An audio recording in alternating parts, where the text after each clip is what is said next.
Hey guys, Andrew here. Welcome back to the tutorial. And in this video, I'm going to show you how to find all categories in Google Maps. Now guys, before I show you this, I just want to mention to you that, to be honest, Google Maps is such a useful application. Actually, it's one of the best applications you can find from the whole scope of Google products. And why? Because think about this. When you're in an unknown area or a new area and you're looking for places, and let's say you don't know where to go, right? But you'd like to explore.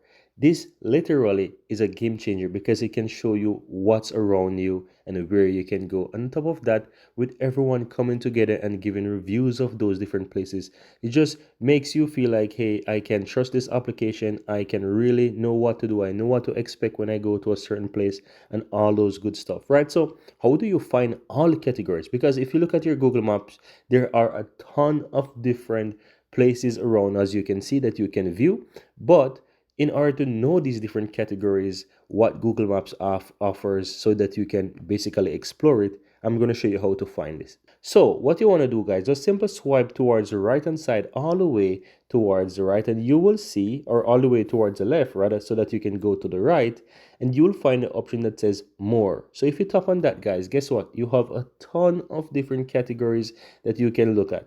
Now you have the section, right? It says food and drinks, and you can find a restaurant, takeout, delivery, bars, coffee. You have things to do, forest, gyms, arts, attraction, nightlife, libraries, museum, movies, so much. Shopping, you have grocery shop, you have car dealers, electronics, shopping centers, apparels, home and garden, services is another one. Guys, there's so much, right?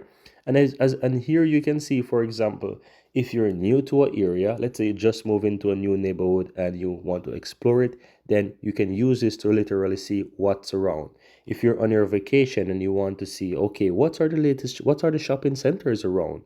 You can easily choose, for example, groceries, and you can tap on that and you can see what are the grocery shops in that area, right? The same goes for parks, gyms, and all of these things, right? Attractions. You can easily tap on that once you're around on your vacation to see what you could possibly do, because it's going to show you what is the place, give you the reviews, show you the distance, every single thing. Even if they have a website, every single thing you're able to find with this. So I highly recommend that when you're on your vacation, you want to explore and take full advantage of the Google Maps application, because this could be such a useful tool to use once you're on a vacation, right? So that's it, guys. I want to show you the possibilities of finding all of those categories in Google Maps, and I hope you found this useful. Thank you guys for watching, and see you in the next video.